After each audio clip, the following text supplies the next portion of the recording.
వరంగల్ కావచ్చు, నల్లగొండ కావచ్చు, లేదా నల్లమల అడవి కావచ్చు, మన ప్రాంతం మన ప్రజలు ఒక పోరాటానికి స్ఫూర్తినిచ్చిన వాళ్ళు. ఆ పోరాట స్ఫూర్తి నుంచి వచ్చిన ఉద్యమమే తెలంగాణ ఉద్యమం. ఈ తెలంగాణ ఉద్యమం ఆనాడు విద్యార్థుల నుంచి మొదలై తెలంగాణ రాష్ట్రాన్ని సాధించే వరకు విశ్రమించలేదు. ఆనాటి యూనివర్సిటీలు కళాశాలలు ఉద్యమ వేదికలై ఉస్మానియా యూనివర్సిటీ, కాకతీయ యూనివర్సిటీల నుంచి మొదలు పెడితే తెలంగాణ నలుమూలల 4 కోట్ల మంది తెలంగాణ ఉద్యమంలో ముందు బాగానే నిలబడి దేశానికి కాదు ప్రపంచానికి ఒక స్ఫూర్తినిచ్చి మేము అనుకున్న ఆకాంక్ష నెరవేర్చుకునే వరకు మేము విశ్రమించము, మా రాష్ట్రాన్ని మేము సాధించుకుంటాము అని చెప్పి ఒక ఉద్యమ స్ఫూర్తిని నింపి ఇవాళ తెలంగాణ రాష్ట్రాన్ని సాధించుకొని 11 సంవత్సరాలు పూర్తి చేసుకుంటున్న సందర్భంలో ఉద్యమ స్ఫూర్తితో ముందుకు వెళ్లాల్సిన తెలంగాణ రాష్ట్రం ఈరోజు డ్రగ్స్ మహమ్మారికి బలి అవుతున్నది అని అంటే ఇది ఎంతో బాధపడవలసిన సందర్భము, మనందరం ఆలోచన చేయాల్సిన సందర్భం. మిత్రులారా, ఒకనాడు తెలంగాణ గడ్డ ఉద్యమాలకు వేదిక అయితే ఈనాడు ఇదే తెలంగాణ ప్రాంతం గంజాయికో డ్రగ్స్కో వేదికగా మారితే ఇది మనకు అవమానమా, ఇది మనకు ఆత్మగౌరవమా? ఒకసారి ఆలోచన చేయండి. అందుకే డిసెంబర్ 7, 2023 నాడు తెలంగాణ రాష్ట్ర 2వ ముఖ్యమంత్రిగా ప్రమాణ స్వీకారం చేసిన మరుక్షణం స్పష్టంగా చెప్పిన తెలంగాణ గడ్డ మీద గంజాయి కాదు కదా, గడ్డి పరకైనా మాదక ద్రవ్యాల వైపు ఆలోచన చేస్తే వాళ్ళ వెన్ను విరుస్తాము అని చెప్పి తెలంగాణ రాష్ట్ర ప్రభుత్వం స్పష్టంగా చెప్పింది. ఇవాళ మిత్రులారా, ఈ వేదిక మీద ఉన్న మేమెవరం పెద్ద పెద్ద బ్యాక్గ్రౌండ్ల నుంచి వచ్చిన వాళ్ళం కాదు. చరణ్కు బ్యాక్గ్రౌండ్ ఉంది, కానీ చరణ్ని ప్రభావితం చేసిన చిరంజీవి గారు ఏ బ్యాక్గ్రౌండ్ లేకుండా కష్టపడి కింది నుంచి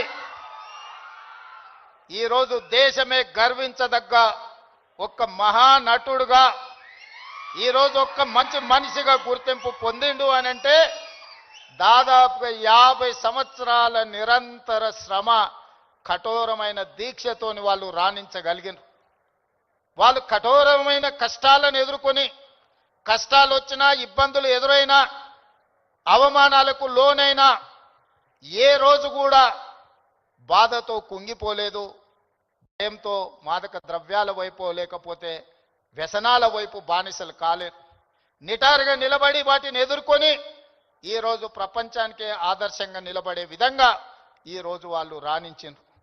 మరి ఈనాడు మనమందరం ఆలోచన చేయాలి. ఉద్యమ స్ఫూర్తి అయిన తెలంగాణ రాష్ట్రం, ఉద్యమాలతోనే సాధించుకున్న తెలంగాణ రాష్ట్రంలో ఈరోజు పాఠశాలల నుంచి కళాశాలల వరకు, కళాశాలల నుంచి యూనివర్సిటీల వరకు విద్యార్థులు గంజాయి ప్రభావితానికో లేకపోతే డ్రగ్స్ మహమ్మారికి బలైపోతున్నారు అని అంటే మనందరం చూసుకుంటూ కూర్చుందామా? ఒకసారి ఆలోచన చేయండి. అందుకే మిత్రులారా, ఈరోజు ప్రపంచ దేశాలలో అత్యధిక జనాభా ఉన్న దేశం భారతదేశం. కానీ ఈరోజు మీరు ఆలోచన చేయండి, మొన్న జరిగిన ఒలింపిక్స్ క్రీడల్లో పుల్లెల గోపీచంద్ గారు తయారు చేసిన వాళ్ళు కాస్తో కూస్తో మెడల్స్ సాధించి, సానియా మిర్జా కావచ్చు, లేకపోతే పివి సింధు కావచ్చు, లేదా నిఖత్ జరీన్ కావచ్చు, లేకపోతే సిరాజుద్దీన్ కావచ్చు, వీళ్ళు క్రీడలలో రాణించి ఈ దేశ ప్రతిష్టను కాపాడింది. ఒకవైపు 140 కోట్ల జనాభా ఉన్న భారతదేశం ఒలింపిక్స్ లో ఒక గోల్డ్ మెడల్ సాధించలేదు అని అంటే ఇది ప్రపంచంలో మనకు అవమానం కాదా? ఒక్కసారి ఆలోచన చేయండి. ఈరోజు ఈ దేశంలో ఉన్న జనాభాలో 15 సంవత్సరాలు పైబడి 40 సంవత్సరాల లోపల ఉన్న యువత 68%. 140 కోట్ల జనాభాలో 68% యువత ఉన్న దేశం ప్రపంచంలో ఏకైక దేశం భారతదేశం. ఈ భారతదేశం ఒలింపిక్స్ లో ఒక గోల్డ్ మెడల్ సాధించలేదు అని అంటే మనందరం ఆలోచన చేసి ఈరోజు ఒక నిర్ణయం తీసుకోవాలి. అందుకే మిత్రులారా, ఈరోజు మీ అందరినీ వేదిక మీద నుంచి ఈడికొచ్చిన వాళ్ళు 100ల మందే ఉండొచ్చు, కానీ తెలంగాణ రాష్ట్రంలో ఉన్న లక్షలాది మంది విద్యార్థులను ఈ వేదిక మీద నుంచి నేను అడుగుతున్న మీ రేవంత్ అన్నగా, ఇది మన దేశానికి మన రాష్ట్రానికి గౌరవాన్ని తెచ్చిపెట్టేదేనా? ఈ గంజాయికి బానిసలమైతే ఈ రోజు ఈ దేశం మనుగడ సాధిస్తుందా? ఇంతకుముందు మిత్రులు చెప్పినట్టు మన దేశం యొక్క యువ సంపదను నిర్వీర్యం చేయాలి అంటే విజయ్ దేవరకొండ ఒక అంశాన్ని ప్రస్తావించండు.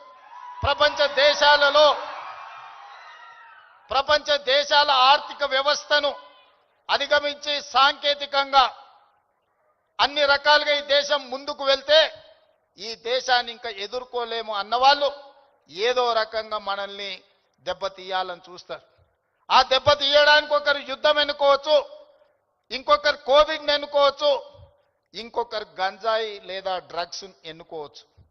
శత్రు దేశాలు శత్రులు ఏమైతే కోరుకుంటున్నారో, ఏ ఆలోచనతో ఈ దేశాన్ని నిర్వీర్యం చేయాలనుకుంటున్నారో అందులో మనం భాగస్వాములం అవుదామా, వాటిని ఎదుర్కొని నిటారుగా నిలబడదామా? ఈరోజు ఆలోచన చేయండి మిత్రులారా.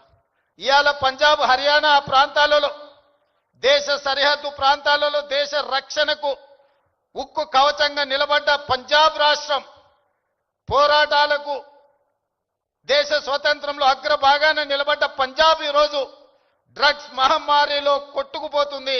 ఇవాళ పంజాబ్ రాష్ట్రం నిర్వీర్యమైంది. అక్కడి యువత బానిసలుగా మారి గంజాయికు డ్రగ్స్కు లోనై ఈరోజు ఆ కుటుంబాలు ఈరోజు అంతులేని దుఃఖంలో మునిగి తేలుతున్నారంటే దీనికి కారణాన్ని మనం ఆలోచన చేయాల్సిన అవసరం ఉన్నది. ఇవాళ ఒకనాడు యుద్ధం అంటేనే పంజాబీ వీరులు యుద్ధంలో ముందు బాగానే నిలబడి దేశాన్ని గెలిపించిన వాళ్ళు. ఈరోజు మరి అలాంటి వీరులున్న పంజాబ్ రాష్ట్రం నిర్వీర్యం అయిపోయి అక్కడి యువత గంజాయి డ్రగ్స్కి బానిసలు అవుతున్నారు.